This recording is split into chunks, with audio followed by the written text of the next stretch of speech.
O Jaime Vale é uma figura que tem um lado muito solar e muito engraçado das histórias e também tem um lado um pouco sombrio, que é uma dificuldade incrível de expressão, né? Um problema incrível com a expressão. Mas vamos falar um pouco do lado que ficou mais conhecido. O Jaime Vale vive nos textos do Manuel Bandeira, no Mário de Andrade, é um personagem que é muito contado pelos outros. E o Humberto pegou essas coisas dispersas e juntou numa narrativa só.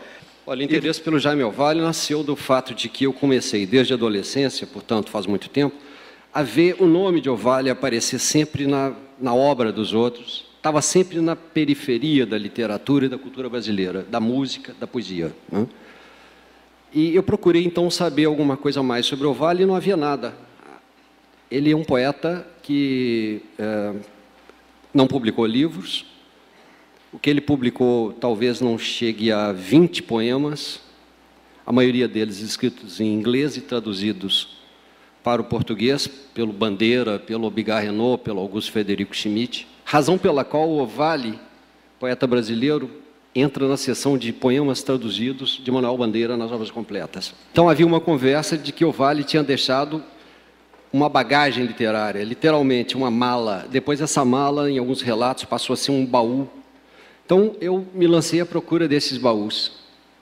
E, no final, eu fui concluir que não havia baú nenhum, que havia um livro, num inglês macarrônico, chamado The Foolish Bird, escrito em Londres com a ajuda de uma secretária, e alguns poemas, cerca de 40, a que ele dava o título geral de poemas ingleses. Esses eram os baús. Quer dizer, na verdade, não era nem uma mochila, era uma coisa pequenininha, né? E depois, essa poesia não era boa.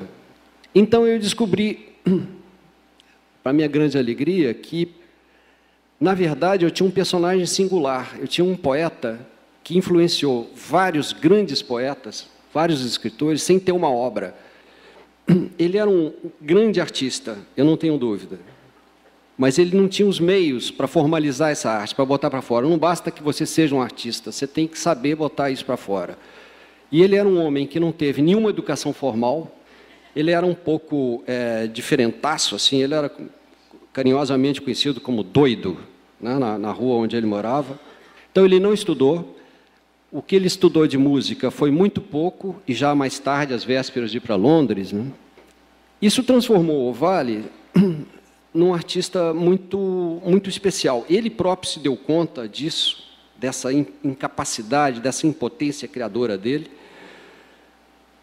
e fez com que essa arte que ele tinha em si vazasse na conversa vadia de botequim, no convívio. Então ele meio que porejava uma arte em benefício de outros, não é? Por isso é que você vê Jaime Ovalle influenciou uma série de escritores, Bandeira, Schmidt, Vinícius e tal.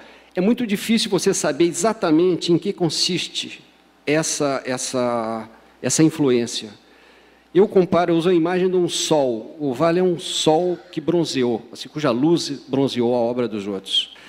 E tem uma história engraçada, porque eles trabalhavam lá no Rockefeller Center, em 2 prédios. O Fernando no Consulado do Brasil e Ovalle na Delegacia do Tesouro. Desciam, quando acabava o expediente, se encontravam embaixo, e Ovalle, com seu monóculo, ele é um homem que usou monóculo até os anos 50. Ele se encontrava com o Fernando, dava um dinheirinho para o Fernando ir ao drugstore comprar uma garrafa de uísque. Mas por que você não vai lá? Aquele povo trata a gente muito mal, o pessoal mal educado, eu não vou lá não, compra lá para mim. E todo dia era isso. E um dia o Fernando, por alguma razão, não aparece, e o Ovalle, contrariadíssimo, pega o seu próprio dinheiro e tal, e vai lá e entra no drugstore. E no fim da noite se encontrou com o Fernando e se queixou: puxa, você deixou-me num aperto. Eu fui lá naquele lugar, e uma gritaria, as pessoas berram, as pessoas dão um tiro, é uma coisa horrorosa e tal. O Fernando, assim, perplexo, foi entender depois, ao comprar o jornal, assalto ao drugstore.